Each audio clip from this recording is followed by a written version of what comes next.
नमस्कार सर्वांना. सर्वप्रथम श्री स्वामी समर्थ. जय जय स्वामी समर्थ. स्वामी भक्तांनो, तुम्हा सर्वांचे आपल्या श्री स्वामी समर्थ या चॅनलमध्ये सहर्ष असे मनापासून स्वागत आहे. स्वामी भक्तांनो, आज आपण जेव्हा आपल्या जीवनामध्ये आपल्याला कोणतीही वाट, कोणताही मार्ग दिसत नाही, सर्वत्र अंधार आणि फक्त अंधारच उरलेला असतो, त्याचबरोबर जीवनामध्ये सर्व काही संपलेलं आहे, आता काहीही बाकी नाही आहे, असं ज्यावेळेस आपल्याला वाटायला लागतं ना, तर तेव्हा नेमकं काय करावं? कारण आपल्याला कुठेही कोणताही मार्ग किंवा काय करावं हे अजिबात सुचत नसतं. तर अशा वेळी नेमकं काय करावं? कसं या परिस्थितीतून स्वतःला सावरून बाहेर पडावं?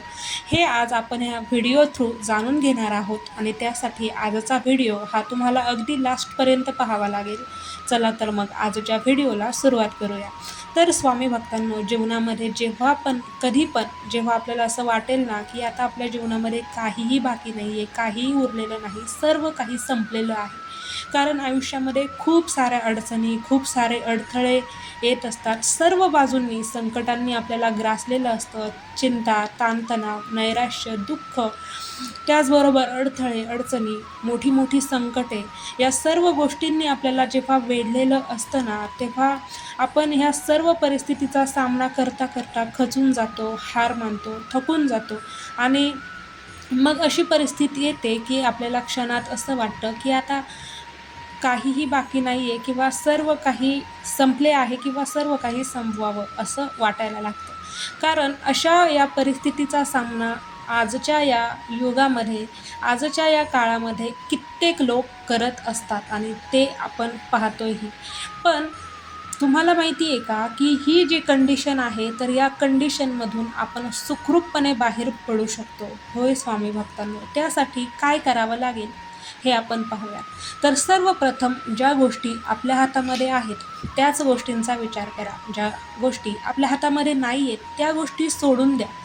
त्या गोष्टी डायरेक्ट स्वामींकडे पास करा. म्हणजेच पहा, स्वामींपुढे जा, स्वामींना नमस्कार करा, मनःपूर्वक नमस्कार करा आणि स्वामींना सांगा की स्वामी, जे माझ्या हातात होतं ते मी केलं, पण आता गोष्टी माझ्या हाताच्या बाहेर गेलेल्या आहेत. माझ्या हातामध्ये ज्या गोष्टी नाही आहेत, त्या गोष्टी मी तुमच्याकडे सोपवतो किंवा सोपवते. स्वामी, तुम्ही पाहून घ्या आणि सर्व जीवनाचा भार स्वामीचरणी सोपवून एक दीर्घ श्वास घ्या. पहा, त्या दिवसापासून तुमचं टेन्शन, तुमच्या समस्या हळूहळू कमी व्हायला लागते. कारण हा स्वामी चमत्कार आहे. स्वामी म्हणतात, जोपर्यंत तुझी सहनशक्ती आहे तोपर्यंत तू कर. ज्या दिवशी तुझी सहनशक्ती संपेल त्या दिवशी सर्व काही आमच्यावर सोपव, आम्ही पाहून घेऊ. त्याचप्रमाणे ज्या दिवशी तुमची सहनशक्ती संपेल आणि तुमच्या हातामध्ये कोणत्याही गोष्टी राहणार नाहीत ना, त्या दिवशी स्वामींना सांगा की स्वामी, माझी सहनशक्ती संपली, माझ्या हातामध्ये आता काहीही राहिलेलं नाही आणि जे माझ्या हातात नाही ते मी आता तुमच्यावर सोपवलेलं आहे. आणि दीर्घ श्वास घ्या आणि स्वामींचे नामस्मरण चालू करा. स्वामींचे नामस्मरण नेमकं काय होतं या नामस्मरणाने बरं? तर पहा, नामस्मरण ही एक अशी गोष्ट आहे जी अतिशय दिव्यत्वाची प्रचिती आणून देणारी आहे, तात्काळ प्रचिती देणारी सेवा आहे. आणि खरंच श्री स्वामी समर्थ महाराजांची ही अतिशय प्रिय अशी सेवा आहे, ती म्हणजे नामस्मरणाची सेवा. तर नामस्मरणाने काय होतं, तर पहा, जेव्हा आपण या नैराश्याच्या काळामध्ये स्वामींचं नामस्मरण चालू करतो, संपूर्ण बाजूने आपल्याला संकटाने वेढलेलं असतं, ग्रासलेलं असतं आणि जेव्हा आपण नामस्मरण चालू करतो तेव्हा तुम्हाला जाणवेल की तुमचं जे ओव्हर थिंकिंग होत होतं ते आता कमी होत चाललेलं आहे. तुमच्या मनामध्ये जी निगेटिव्हिटी होती ती आता हळूहळू दूर होऊन पॉझिटिव्हिटी तुमच्यामध्ये यायला लागलेली आहे. त्याचबरोबर सर्व काही आता पॉझिटिव्ह होत चाललेलं आहे. हळूहळू सगळ्या गोष्टी ह्या व्यवस्थित होत चाललेल्या आहेत. तुमच्या आजूबाजूला तुम्हाला आता पॉझिटिव्ह वाईब्स जाणवायला लागतील. कारण पहा, जेव्हा तुम्ही अखंड स्वामींचे नामस्मरण, आता अखंड नामस्मरण म्हणजे काय, तर तुम्ही चालता, उठता, बसता, खाता, पिता, तुम्ही जेव्हा महाराजांचे नामस्मरण हे कंटिन्यू चालू करता तेव्हा आपोआपच तुमच्यात पॉझिटिव्हिटी यायला लागते. पॉझिटिव्ह एनर्जी तुम्ही फील करता, तुमची ओव्हर थिंकिंग थांबते, मनामध्ये पॉझिटिव्ह विचार यायला लागतात आणि सर्व गोष्टी हळूहळू पॉझिटिव्ह घडत जाता, तुमचं माइंड हे पॉझिटिव्ह होत जातं, ओव्हर थिंकिंग थांबतं.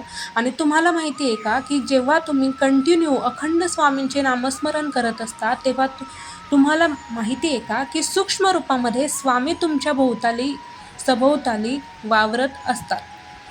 होय, जेव्हा आपण महाराजांचे नामस्मरण चालू करतो तेव्हा सर्व गोष्टी या अतिशय सुंदर अशा प्रचिती देणाऱ्या, दिव्यत्वाची प्रचिती देणाऱ्या या गोष्टी, हे चमत्कार हे घडायला लागायला सुरुवात होते. त्यामुळे आजच महाराजांचे नामस्मरण चालू करा. तुमची वेळ कितीही वाईट असू द्या, पण ती वेळ बदलायला महाराज बसलेले आहेत. ते ब्रह्मांड नायक बसलेले आहेत.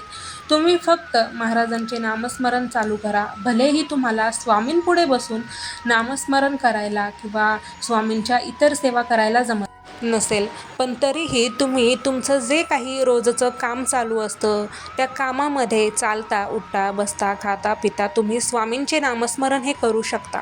आणि जेव्हा वेळ मिळेल तेव्हा तुम्ही तारक मंत्राचे पठण करू शकता. स्वामी चरित्र सारामृत जे आहे तर त्याचे पारायण करू शकता, ते पठण करू शकता. अगदीच नाही जमलं तर तुम्ही रोजचे 3 अध्यायही वाचू शकता.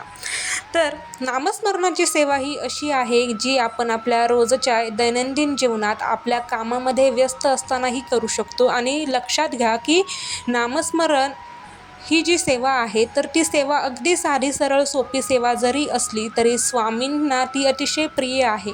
तुमच्या छोट्या सेवेचं फळ स्वामी खूप मोठं देतात. म्हणजेच स्वामींना ओंजळवर मागावं आणि स्वामींनी ते आभाळवर द्यावं, असं श्री स्वामी समर्थ महाराजांचं आहे. त्यामुळे नामस्मरणाची सेवा जरी तुम्हाला साधी सरळ सोपी वाटत असली तरी त्याचे फळ हे महाराज खूप मोठे देतात. फक्त तुम्ही महाराजांचे नामस्मरण कंटिन्यू करा आणि महाराजांचा चमत्कार पहा. असं म्हणतात की जर आपल्याला तात्काळ चमत्कार पाहायचे असतील, तात्काळ जर आपल्याला प्रचिती अनुभवायची असेल तर स्वामींच्या सेवेत या. कारण स्वामी सेवेत आल्यावर चमत्कार, त्याचबरोबर अनुभूती, प्रचिती या सर्व गोष्टी आपल्यासाठी एक खजिना असतो जो आपण आपल्या रोजच्या दैनंदिन जीवनात रोज अनुभवू शकतो आणि आपल्याला रोज तो अनुभवता येतो. तर असं श्री स्वामी समर्थ महाराजांच्या सेवेचं फळ आहे जे महाराज आपल्याला त्यांच्या सेवेत आल्यावर देतात. अगदी साधी सरळ सोपी सेवा जरी केली तरी ती महाराजांपर्यंत पोहोचते.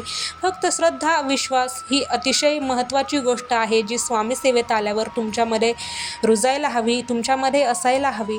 त्याचबरोबर स्वामी भक्तांनो, जरी आज वाईट वेळ तुमची चालू असली तरी लक्षात घ्या की तुमची वेळ कधी ना कधी बदलत असते. कारण युनिव्हर्सचा नियम आहे की कोणतीही गोष्ट ही कायमस्वरूपी टिकणारी नसते किंवा कायमस्वरूपी टिकत नाही. मग ती कोणतीही गोष्ट असो, वेळेनुसार तिला बदलावंच लागतं आणि ती बदलतेच, कारण युनिव्हर्सचा तो नियम आहे. त्यामुळे जरी आज वेळ वाईट असली तरी हेही दिवस निघून जातील या उक्तीवर विश्वास ठेवा आणि स्वामींच्या सेवेत या, स्वामींच्या सेवेत टिकून राहा. त्याचबरोबर स्वामीच आहेत जे तुम्हाला तारणार आहेत, स्वामीच आहेत जे तुम्हाला वाचवणार आहेत. फक्त आजच्या वाईट काळामध्ये तुम्ही तत्काळ स्वामींचे नामस्मरण चालू करा, स्वामीसेवा चालू करा आणि अनुभव घ्या, प्रचिती घ्या. काहीही संपलेलं नाही आहे. कारण स्वामी सांगतात की जेव्हा सर्व काही संपले असं आपल्याला वाटायला लागतं तेव्हाच एका नवीन गोष्टीची सुरुवात ही होत असते. कारण ज्या प्रकारे सूर्यास्तानंतर सूर्योदय होतो त्याचप्रमाणे अगदी आपलं आयुष्य आहे. जेव्हा आपल्या आयुष्यामध्ये सर्व काही संपलेलं आहे अशी फिलिंग आपल्याला येते तेव्हा एक नवीन वाट किंवा नवीन सुरुवात होणार असते, एक नवीन सूर्योदय होणार असतो. त्यासाठीच सूर्यास्त हा झालेला असतो. तर स्वामी भक्तांनो, आजचा व्हिडिओ तुम्हाला कसा वाटला ते कमेंटमध्ये नक्की सांगा. तुमचेही काही असे प्रश्न असतील तर तेही मांडा. भेटूयात पुन्हा. श्री स्वामी समर्थ.